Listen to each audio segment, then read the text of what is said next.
രാഹുൽ ഗാന്ധിയെ പരിഹസിച്ചതിൽ മുഖ്യമന്ത്രി Pinarayi വിജയനെതിരെ തുറന്നടിച്ച് AICC general സെക്രട്ടറിയും ആലപ്പുഴയിലെ സ്ഥാനാർത്ഥിയുമായ K C. Venugopal.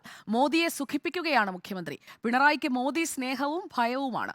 B J P വിമർശിക്കുന്നതിനേക്കാൾ രൂക്ഷമായാണ് മുഖ്യമന്ത്രി രാഹുൽ ഗാന്ധിയെയും കോൺഗ്രസിനെയും വിമർശിക്കുന്നതെന്നും കെ.സി. വേണുഗോപാൽ പറഞ്ഞു. മാസപ്പടി കരുവന്നൂർ കേസുകളിലെ ഇ.ഡി. അന്വേഷണം നിയമാനുസൃതമാണെങ്കിൽ അതിനെ സ്വാഗതം ചെയ്യുമെന്നും രാഷ്ട്രീയ പ്രേരിതമാണെങ്കിൽ എതിർക്കുമെന്നും കെ.സി. വേണുഗോപാൽ റിപ്പോർട്ടർ അശ്വമേധത്തിൽ ഡോക്ടർ അരുൺകുമാറിനോട് പറഞ്ഞു. അല്ല, അത് അദ്ദേഹത്തിന്റെ ഉള്ളിലുള്ള മോദി സ്നേഹവും അല്ലെങ്കിൽ മോദി ഭയത്തിന്റെയും യഥാർത്ഥ പ്രതികരണമല്ലേ അത്? സംഘപരിവാറിന്റെ യഥാർത്ഥ ഭാഷയിലോട്ട് പിണറായി വിജയൻ പോയി നടത്തും. ആ പേര് വിളിക്കാൻ യെച്ചൂരി ആഗ്രഹിക്കുന്നുണ്ടോ? കേരളത്തിന് പുറത്ത് എന്താ നടക്കുന്നത്? കമ്മ്യൂണിസ്റ്റ് പാർട്ടി മത്സരിക്കുന്നത് രാഹുൽ ഗാന്ധിയുടെ പടം വെച്ചിട്ടാണ്. പിണറായി വിജയൻ പറഞ്ഞ ഈ പേരുണ്ടല്ലോ, പഴയ പേര് വിളിച്ച പേര്, ആ വിളിച്ച പേരാണെങ്കിൽ സ്വന്തം സഖാക്കളോട് ആ ഫോട്ടോ വെക്കണ്ടെന്ന് പറയട്ടെ.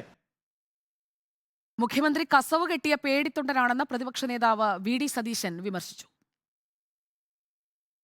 കേരളത്തിലെ മുഖ്യമന്ത്രി ശ്രീ പിണറായി വിജയനും കേരളത്തിലെ CPM-ഉം അവരുടെ മുഖ്യ ശത്രുവായി കോൺഗ്രസ് നേതാവ് രാഹുൽ ഗാന്ധിയെ പ്രഖ്യാപിക്കുകയും BJP നടത്തുന്നതിനേക്കാൾ മോശമായ രീതിയിൽ രാഹുൽ ഗാന്ധിയെ അധിക്ഷേപിക്കുകയും ചെയ്യണം. BJPയെ പ്രീണിപ്പിക്കാൻ വേണ്ടിയിട്ടാണ് രാഹുൽ ഗാന്ധിക്കെതിരായി നിരന്തരമായി കഴിഞ്ഞ 35 ദിവസമായി ആക്രമണം നടത്തിക്കൊണ്ടിരിക്കുന്നത്. നമ്മളൊരു എഴുത്തുകാരൻ എഴുതിയിട്ടുണ്ട്, കസവ് കെട്ടിയ പേടിത്തൊണ്ടന്മാർ.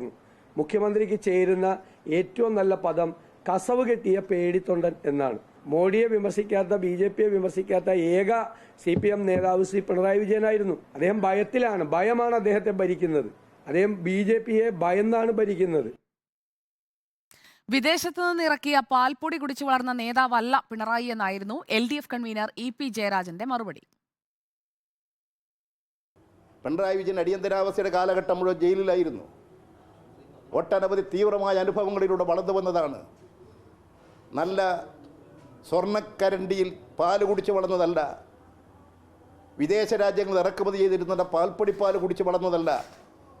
കേരളത്തിലെ ജനങ്ങൾക്കിടയിൽ പട്ടിണി കിടന്ന് ദുരിതമനുഭവിച്ച് ആ ജനതയുടെ എല്ലാ ദുഃഖങ്ങളിലും പ്രശ്നങ്ങളിലും പങ്കാളികളായി വളർന്നു വന്ന നേതാവാണ് രാഹുൽ ഗാന്ധിയെ പോലെ എല്ലാ പിണറായി വിജയൻ.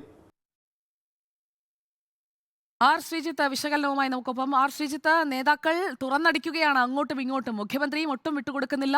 ഇടതുപക്ഷം രാഹുൽ ഗാന്ധിക്കെതിരെയുള്ള വിമർശനം ശക്തമായി തന്നെ തുടരുമെന്ന് ഉറപ്പിക്കുകയാണ്, ആവർത്തിക്കുകയാണ്. നരേന്ദ്രമോദിയെ സ്നേഹവും ഭയവുമാണ് എന്നൊക്കെ പറഞ്ഞ് പ്രകോപിപ്പിക്കുന്ന ശ്രമം മറുഭാഗത്ത് നമ്മൾ കാണുന്നുമുണ്ട്. എങ്ങനെ വിലയിരുത്താം നിലവിലെ സാഹചര്യത്തെ? 24-ാം തീയതി പരസ്യപ്രചാരണം തീരുന്നതുവരെ ഇതുതന്നെ ആയിരിക്കുമോ ഇനി അങ്ങോട്ട്? സുജിയ, ലോക്സഭാ തെരഞ്ഞെടുപ്പിന്റെ പ്രചാരണം അന്തിമഘട്ടത്തിലേക്ക് എത്തി നിൽക്കുമ്പോൾ കേരളത്തിൽ CPM-ഉം അതോടൊപ്പം തന്നെ കോൺഗ്രസും നേർക്കുനേർ ഉള്ള വാക്പോരിലേക്ക് കടന്നിരിക്കുന്നുവെന്നാണ് പുതിയ സംഭവവികാസങ്ങൾ തെളിയിക്കുന്നത്. കണ്ണൂരിൽ രാഹുൽ ഗാന്ധി നടത്തിയ മുഖ്യമന്ത്രിക്കെതിരായ പരാമർശമാണ് ഇരു പാർട്ടികളും തമ്മിൽ, ഇന്ത്യ സഖ്യത്തിന്റെ ഭാഗം കൂടിയായ രണ്ട് പാർട്ടികൾ തമ്മിൽ നേർക്കുനേർ വാക്പോരിലേക്ക് നയിച്ചത്. വാക്പോരിനെ മുന്നിൽ നിന്ന് നയിക്കുന്നത് മുഖ്യമന്ത്രി ആണ്. CPM പക്ഷത്ത് നിന്ന് രാഹുലിനെ ഇന്നും മുഖ്യമന്ത്രി വിമർശിച്ചു. രാഹുൽ ഗാന്ധി CAA-ക്കെതിരെ ഒന്നും പറയുന്നില്ല, ഒപ്പം തന്നെ മറ്റ് നിർണായകമായ വിഷയങ്ങളിലും ഒന്നും പറയുന്നില്ല എന്ന വിമർശനമാണ് മുഖ്യമന്ത്രി ഇന്നും ആവർത്തിച്ചത്. മുഖ്യമന്ത്രിയെ പിന്തുണച്ച CPM ജനറൽ സെക്രട്ടറി സീതാറാം യെച്ചൂരിയും രംഗത്ത് വന്നു. ഹലോ ശ്രീജിത്ത്, തുടരാം. മുഖ്യമന്ത്രിയെ പിന്തുണച്ച CPM general secretary Sitaram Yechury രംഗത്ത് വന്നു. ഈ കേരളം കഴിഞ്ഞാൽ ഇന്ത്യ സഖ്യത്തിന്റെ ഭാഗമാണ് താങ്കളെന്ന കാര്യം മറക്കരുത് എന്നാണ് ഈ സീതാറാം യെച്ചൂരി ആലപ്പുഴയിൽ നടത്തിയ പ്രസംഗത്തിൽ പ്രതികരിച്ചത്. മാത്രമല്ല, വിശ്വസിക്കാവുന്ന പാർട്ടി എന്ന നിലയിൽ CPM-നെയാണ് ജനങ്ങൾ ആശ്രയിക്കുന്നത്. BJP-യിലേക്കുള്ള വോട്ടായി കോൺഗ്രസിന്റെ പ്രതിനിധികൾ മാറാനുള്ള എല്ലാ സാധ്യതകളുമുണ്ട്. ഇത് മനസ്സിലാക്കി വേണം കോൺഗ്രസ് പ്രവർത്തിക്കാനെന്നും യെച്ചൂരി ഓർമ്മിപ്പിച്ചു.